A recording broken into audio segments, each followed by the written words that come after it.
കൃഷ്ണ ഇപ്പോഴുള്ളത് കന്യാകുമാരി ജില്ലയിലെ തമിഴ്നാട്ടിലെ കന്യാകുമാരി ജില്ലയിലുള്ള തിക്കുറിശി ക്ഷേത്രത്തിലാണ്. ശിവാലയ ഓട്ടത്തിലെ രണ്ടാമത്തെ ക്ഷേത്രമാണിത്. ആദ്യം മുഞ്ചിറ തിരുമല ക്ഷേത്രത്തിൽ നിന്നും ആരംഭിച്ച് രണ്ടാമത് ശിവഭക്തരെത്തുന്ന ക്ഷേത്രമാണ്. ആ ശിവാലയം ഓടിയെത്തുന്ന ക്ഷേത്രം വലിയ തിരക്ക് തന്നെയാണ് അനുഭവപ്പെടുന്നത്. നമുക്ക് രാവിലെ തന്നെ ദൃശ്യങ്ങളിൽ നമ്മൾ തിരുമല ക്ഷേത്രം കണ്ടതാണ്.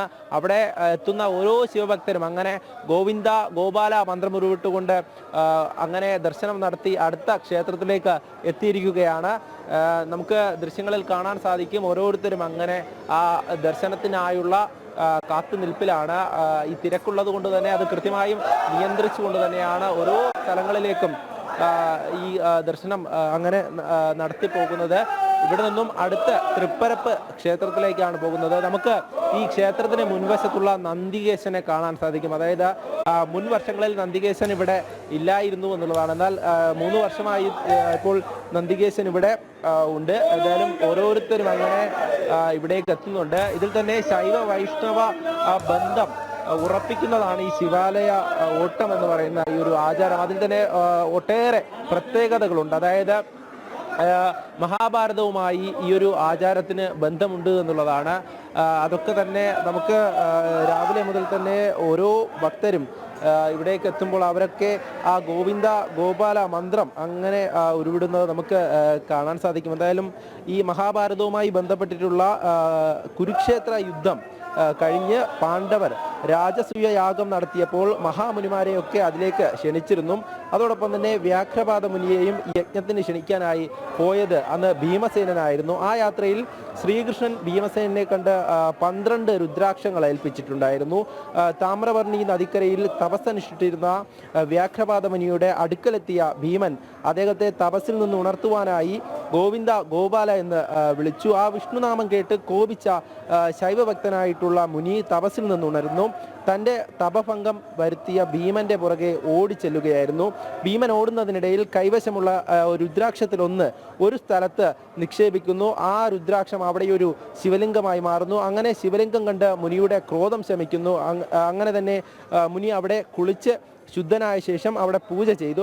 അങ്ങനെ വീണ്ടും ഭീമൻ മുനിയെ പ്രകോപിപ്പിക്കുന്നു. മുനി പിന്നാലെ ഓടുന്നു. അങ്ങനെ ഓരോ സ്ഥലത്തു നിന്നും 12 ഇടങ്ങളിലായി, അതായത് 11 ഈ രുദ്രാക്ഷം നിക്ഷേപിക്കുന്നു. അവസാനം 12ാമത്തെ ഇടത്ത് ഈ രുദ്രാക്ഷം ഇടുമ്പോൾ അവിടെ ശ്രീകൃഷ്ണൻ അവിടെ പ്രത്യക്ഷപ്പെടുകയും വ്യാഘ്രപാദ മുനിക്ക് ശിവന്റെ രൂപത്തിലും ഭീമന് വിഷ്ണുവിന്റെ രൂപത്തിലും ദർശനം നൽകുകയാണ്. അങ്ങനെയാണ് അവിടെ ശങ്കരനാരായണ പ്രതിഷ്ഠയുണ്ടാകുന്നത്. അതാണ് അവസാനത്തെ ക്ഷേത്രം. ഈ ശിവനും വിഷ്ണുവും ഒന്നാണെന്ന് തിരിച്ചറിഞ്ഞ ആ മഹർഷി അവിടെ തൃപ്തനാവുകയാണ്. തുടർന്ന് ധർമ്മപുത്രന്റെ രാജസൂയ യാഗത്തിൽ പങ്കെടുക്കുകയാണ്. അത്തരത്തിൽ ശിവനും വിഷ്ണുവും ഒന്നാണ് എന്നുള്ള ആ ഒരു കാര്യം അത് തന്നെയാണ് ഈ ഗോവിന്ദ ഗോപാല എന്ന് പറയുന്ന ആ ഒരു മന്ത്രം ഉരുവിട്ടുകൊണ്ട് ഇവിടെ ശിവഭക്തരൊക്കെ എത്തുന്നത്.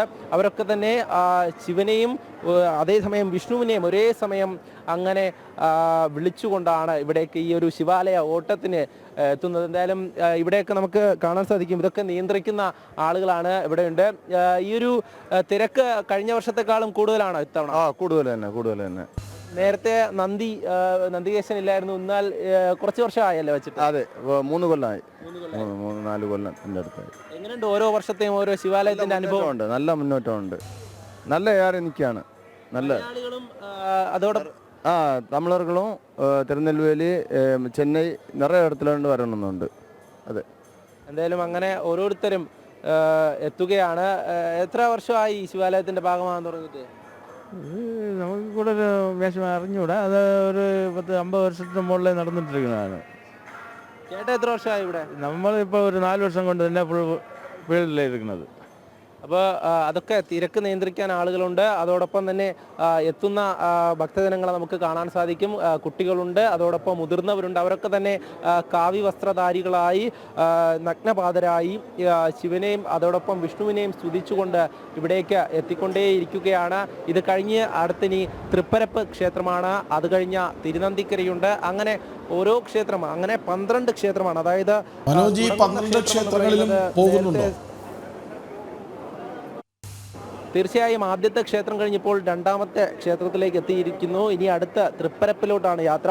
ഇനി അത് കഴിഞ്ഞ് തിരുനന്തിക്കരയുണ്ട്, പൊന്മനയുണ്ട്, പന്നിപ്പാകം, കൽക്കുളം, മേലാങ്കോട്, തിരുവിടക്കോട്, തിരുവിതാംകോട്, തൃപ്പന്നിക്കോട്, തിരുനട്ടാലം ക്ഷേത്രം വരെയാണ് ഈ ഒരു യാത്ര. എന്തായാലും വലിയ തിരക്ക് നമുക്ക് കാണാൻ സാധിക്കും. ഓരോരുത്തരും അങ്ങനെ തന്നെയാണ്. ഇവിടേക്ക് എത്തുന്ന ഓരോ ശിവഭക്തരും ആദ്യ ക്ഷേത്രം കഴിഞ്ഞാൽ ഇനി 12ാമത്തെ ക്ഷേത്രത്തിൽ മാത്രമേ ഈ യാത്ര അവസാനിപ്പിക്കുകയുള്ളൂ. അവിടെയാണ് ഈ ഒരു ശങ്കരനാരായണ ദർശനം കഴിഞ്ഞ ശേഷം ഈ ശിവാലയ ഓട്ടത്തിൻ്റെ പരിസമാപ്തി എന്ന് പറയുന്നത്. എന്തായാലും കഴിഞ്ഞ ദിവസം തന്നെ തിരുമല ക്ഷേത്രത്തിൽ അവിടെ സന്ധ്യാദീപാരാധനയോടുകൂടി ഒരുപാട് പേര് ഈ ഒരു ശിവാലയ ഓട്ടത്തിൻ്റെ ഭാഗമാകുന്നുണ്ട്. ഒപ്പം മലയാളികളുണ്ട്. എവിടെ നിന്നാണ് വരുന്നത്? പാലിയോട്. എത്ര വർഷമായി ശിവാലയോട്ടത്തിൽ? ഒരുപാട് വർഷമായി. അടുത്ത ക്ഷേത്രത്തിലേക്ക് ഇത് കഴിഞ്ഞ് അടുത്ത ക്ഷേത്രത്തിലേക്ക്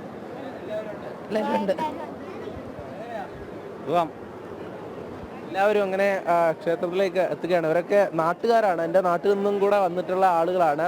അപ്പോൾ അവർക്കൊക്കെ വളരെയധികം സന്തോഷമാണ്. കാരണം ഈ ശിവാലയ ഓട്ടത്തിൻ്റെ ഭാഗമാകുന്നു. അതോടൊപ്പം തന്നെ അവരിങ്ങനെ ഓരോ ക്ഷേത്രങ്ങളിലും എത്തി ദർശനം കഴിഞ്ഞ് അങ്ങനെ മടങ്ങുന്ന ആ ഒരു കാഴ്ചയാണ് നമുക്ക് കാണുന്നത്. എല്ലാവരും അങ്ങനെ നമ്മുടെ നാട്ടിൽ നിന്നും ഇവിടേക്ക് ആളുകളെ എത്തുന്നു എന്നുള്ളതാണ്. അങ്ങനെ ശിവഭക്തർ എത്തുന്നു. അതോടൊപ്പം തന്നെ തമിഴ്നാട്ടിൽ നിന്നുമൊക്കെ ഒരുപാട് പേർ എത്തുന്നുണ്ട്.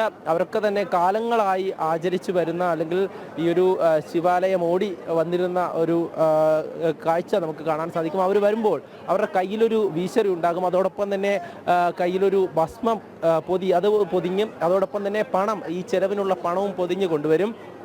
അങ്ങനെ തന്നെ ഓരോരുത്തരും, അതായത് വരും തലമുറയും അത് തന്നെയാണ് ഈ ഒരു ശിവാലയ ഓട്ടത്തിൻ്റെ ഭാഗമാകുന്ന ദൃശ്യങ്ങളാണ് നമ്മൾ കണ്ടുകൊണ്ടിരിക്കുന്നത്. എത്രാമത്തെ വർഷമാണ്? അറിഞ്ഞൂടെ ഏട്ടാ. ആദ്യത്തെ വർഷമൊക്കെ വരുന്നവരാണ്. അവരൊക്കെ തന്നെ ഈ ഒരു ശിവാലയ ഓട്ടത്തിൻ്റെ ഒരു അനുഭവം അവർക്ക് ആദ്യ ക്ഷേത്രം കഴിഞ്ഞു, ഇനി രണ്ടാമത്തെ ക്ഷേത്രം, ഇനി ഓരോ ക്ഷേത്രത്തിലേക്ക് എത്തുമ്പോഴും അത് തന്നെയാണ്. ആ ഒരു ദർശനം കഴിഞ്ഞ ശേഷം അവർ 12ാമത്തെ ക്ഷേത്രത്തിലേക്ക് എത്തി അവിടെയുള്ള കുളത്തിൽ കുളിച്ചുകൊണ്ട് ആ ഒരു ഭക്തിപൂർവമായിട്ടുള്ള ഈ ഒരു ദിവസം അത് തന്നെയാണ് ഈ ശിവരാത്രി ദിനത്തിൽ കന്യാകുമാരി ജില്ലയെ സംബന്ധിച്ചിടത്തോളം ഭക്തിയുടെ നിറവിൽ തന്നെയാണ് ഈ ഒരു ശിവാലയ ഓട്ടം. അത് നമുക്ക് എല്ലാ സ്ഥലങ്ങളിലും, അതായത് കാവിക്കൊടി എന്ന് പറയുമ്പോൾ ശിവപാർവതിമാരുടെ ആ ഒരു രൂപം പതിപ്പിച്ച കൊടി ഏന്തിക്കൊണ്ട് ഓരോരുത്തരും അങ്ങനെ ഈ ശിവാലയ ഓട്ടത്തിൻ്റെ ഭാഗമാകുകയാണ്.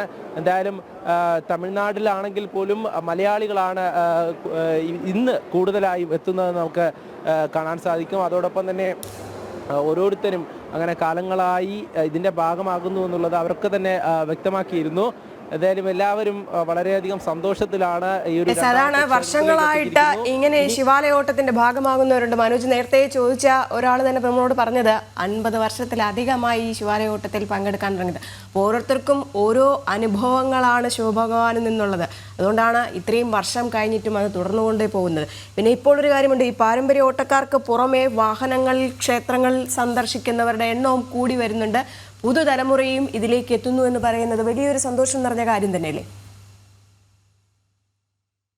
ഇനി ഈ ക്ഷേത്രം വലം വെച്ച് ഇനി അടുത്ത ക്ഷേത്രത്തിലേക്ക് പോകുവാൻ, അതായത് ഈ ദർശനം കഴിഞ്ഞ ശേഷം ഇവിടെ നിന്ന് വേഗം തന്നെ പോവുകയാണ്. ഈ റോഡൊക്കെ തന്നെ വാഹനങ്ങളാലും അതോടൊപ്പം തന്നെ എത്തുന്ന ഭക്തരെ കൊണ്ടുമൊക്കെ വലിയ തിരക്ക് റോഡിലൊക്കെ ഉണ്ട്. അതുകൊണ്ട് തന്നെ കൃത്യമായിട്ടുള്ള നിയന്ത്രണം ഉണ്ട് എല്ലാ ഭാഗത്തും. അതും നമ്മൾ രാവിലെ കണ്ടിരുന്നു ഈ രാഷ്ട്രീയ സ്വയം സേവക സംഘത്തിൻ്റെ ഭാഗത്തു നിന്നുള്ള കൃത്യമായിട്ടുള്ള ഒരു നിയന്ത്രണം. അതായത് സ്വയം സേവകരൊക്കെ തന്നെ ഈ ശിവാലയ ഓട്ടത്തിൻ്റെ ഭാഗമായിക്കൊണ്ട് അവരൊക്കെ തന്നെ ഈ നിയന്ത്രണത്തിൻ്റെ ഭാഗമായിക്കൊണ്ട് എത്തുന്നവർക്കൊക്കെ സേവനം നൽകിക്കൊണ്ട് അവരെ കൃത്യമായി നിയന്ത്രിച്ച് ഓരോ ശരി മനോജ്, മനോജ് ക്ഷേത്രങ്ങൾ സന്ദർശിക്കുന്ന തിരക്കിലാണ്.